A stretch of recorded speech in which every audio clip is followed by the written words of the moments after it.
Halo Sobat Podcast, kembali lagi bersama saya Alvito Dwirawan selaku MC dalam program podcast Oase, obrolan asik seputar sekolah.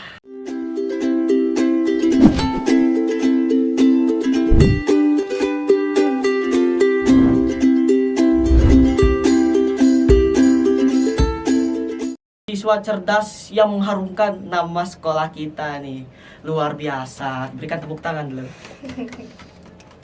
Siapa saja sih mereka ini? Yuk kenalan dulu. Di sebelah kiri saya ada siapa? Hai, perkenalkan nama saya Nur Azrina dari kelas 10A. Biasanya dipanggil Zerin. Pakai Z, jangan pakai J ya. Pakai Z, Zerin. Kemudian di sebelahnya? Halo, perkenalkan nama saya Rizky Pandu Subagio dari kelas 10G. Biasanya saya dipanggil Pandu sih. Oke, Kak Pandu dan Kak Zerin ini. Ya. Oke, halo kakak berdua, gimana nih kabarnya? Alhamdulillah, baik. Baik, oke. Gimana sih rasanya jadi narasumber di room podcast kita nih kak? Senang banget sih. Gugu. Oke, jadi tema obrolan kita hari ini Sobat Podcast berkaitan tips dan trik dari kakak-kakak ini mengenai kemenangan mereka dalam lomba kaligrafi tingkat provinsi. Oke, langsung saja kita mulai obrolannya ya. Nah, kakak berdua bisa ceritakan nggak mengapa suka kaligrafi? Mungkin dari dulu, dari SD kah? Atau dari kecil belum sekolah? Dari Kak Zerin dulu? Kalau kaligrafi itu dari MTS, tapi nggak terlalu menekuni, lebih ke gambar sama lukis. Oke. Itu dari kalau gambar mulai dari SD, dari awal-awal diajarin kakak saya. Oke. Dari gambar Doraemon pakai kaset sampai mulai suka, terus mulai improve skill sampai sekarang jadinya hobi. Oke. Kalau dari Kak Pandu sendiri nih, gimana? Kalau saya udah hobi menggambar dari SD. Saya juga udah suka kaligrafi dari SD, tapi saya baru serius itu pas kelas 7 di MTS ya. Baru saya serius belajar kaligrafi. Oke, jadi tapi sebelumnya jadi pernah ikut lomba kaligrafi sebelum kelas 7 itu? Pernah. Oh, cuman belum serius Iya, itu ya? belum serius serius. menekuninya. Oke. Jadi Sobat Podcast, apa sih itu kaligrafi? Kaligrafi adalah suatu seni menulis huruf Arab dengan indah. Merangkai huruf-huruf tunggal menjadi huruf-huruf yang tersusun dengan indah, kemudian terangkai menjadi ayat-ayat Al-Quran dan juga hadis. Oke. Nah, kan jenis-jenis kaligrafi ini kan ada banyak kan kak? Atau biasa istilahnya kita sebut cut kaligrafi. Iya. Nah, ada jenis kaligrafi kontemporer dan juga modern.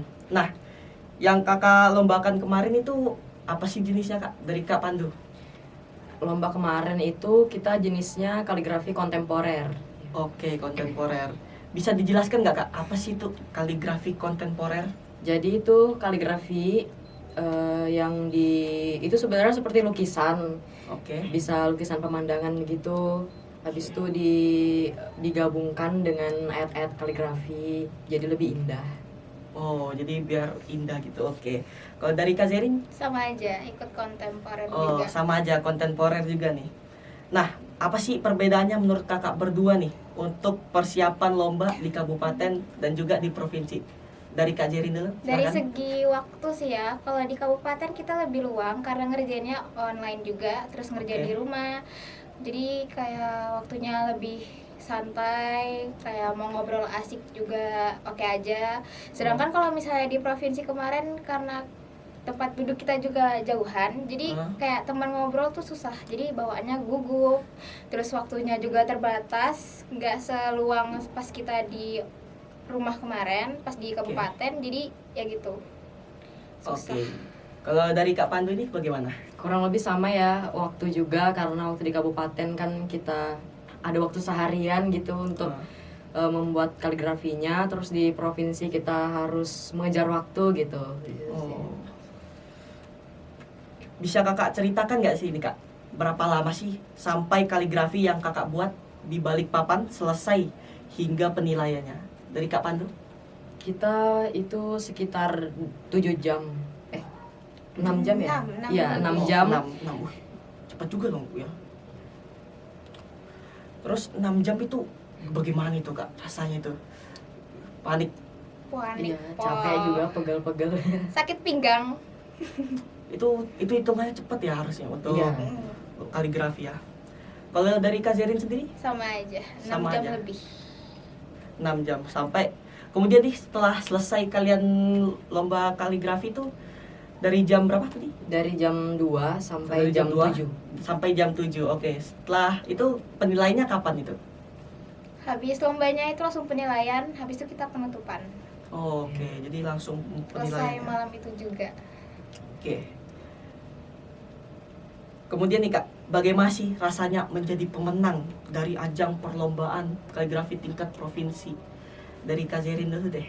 Pasti nggak nyangka banget, terus senang juga, bangga sama diri sendiri karena bisa sampai ke tingkat itu.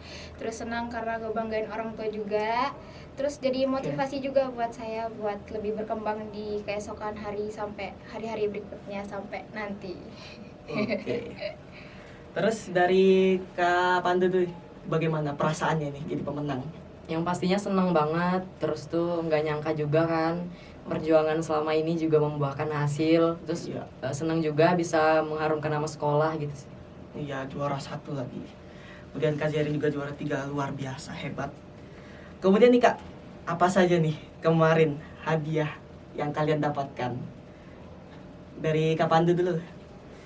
Kita mendapatkan piagam penghargaan Piagam penghargaan dan oke. uang.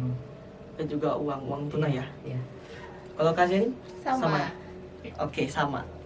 Penghargaan, sertifikat penghargaan sama uang tunai. Oke nih Kak. Kemudian selanjutnya saat melaksanakan lomba provinsi nih Kak, hal-hal apa aja sih yang menjadi kendala yang kalian rasakan, terutama kendala yang paling sulit? Apa aja kendalanya itu yang sulit banget dari Kak Zerin? Waktu sama chat, tapi yang lebih dominan itu waktu karena waktunya mepet banget kan. Jadi kadang itu keburu waktu segala macam, terus habis itu chat juga kadang bisa habis di tengah-tengah pekerjaan yang kita benar-benar butuh banget chatnya, tapi habis dirinya panik baru kekejar waktu, jadinya hancur gitu. Panik Hancur. jadinya. Kalau dari Kak Pandu sendiri? Iya bener sih, waktu. Karena Waktu. kita ditentukan waktu, jadi gugup aja gitu ngerjainnya. Terus juga kan saingan kita tuh kuat banget. Iya. Karena mereka adalah putra-putri terbaik dari kabupatennya. Betul sekali. Putra-putri terbaik pastinya ya. Kemudian nih, bagaimana sih rasanya ketemu rekan-rekan pelajar nih dari sekolah lain? Apa aja manfaat yang kalian dapatkan? Dari Kak Zerin ini bagaimana? Senang ya ketemu banyak orang baru, memperluas pertemanan juga. Terus nambah-nambah puing-puing followers IG saya ya. Nambah berapa tuh Kak? Tidak bisa disebutkan. Ntar nambahnya satuan. Ya, nambahnya 1 lebih. Waduh, yang pastilah. Kalau dari Kak Pandu sendiri gimana Ya, Kak? yang pasti seneng bisa ketemu teman-teman seperjuangan. Oh, Terus bisa saling bertukar pengalaman juga kan, nambah teman baru juga. bertukar pikiran juga Iya, ya. bertukar Oke. pikiran. Nah, ini pertanyaan terakhir nih Kak. Bisa Kakak sampaikan nggak tips atau saran bagi sobat podcast yang berkeinginan menjadi kaligrafer, belajar kaligrafi untuk pemula nih? Dari Kak Pandu sendiri bagaimana? Intinya terus berlatih, Oke. sering-sering cari referensi gitu di internet. Terus itu sih, berlatih terus aja. Berlatih terus, pantang menyerah, berlatih sampai bisa pokoknya. Kalau dari Kak Zerin bagaimana? Banyakin belajar sama niat sih lebih tepatnya. Oke, Niat niat belajar. penting banget. Selagi ada niat kita bisa belajar. Ya belajar dari mana aja, dari luar, dari orang terdekat, dari YouTube mungkin, dari Instagram Oke. juga bisa. Terus yang paling penting jangan mudah down sama ucapan orang yang bilang skill kamu tuh kurang. Karena apa? Karena kita juga masih belajar. Oke. Bagus banget sih. Oke sobat podcast, sampai sini dulu nih obrolan kita.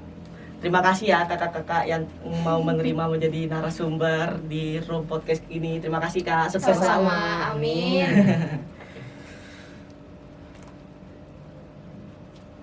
Sebelum menutup program OASI ini, saya akan membacakan satu kata bijak nih. Jadilah seorang yang mengagumi karya seni, karena hal ini yang akan mengasah imajinasimu. Asah imajinasimu dengan imajinasi yang baik, melahirkan suatu perbuatan yang baik.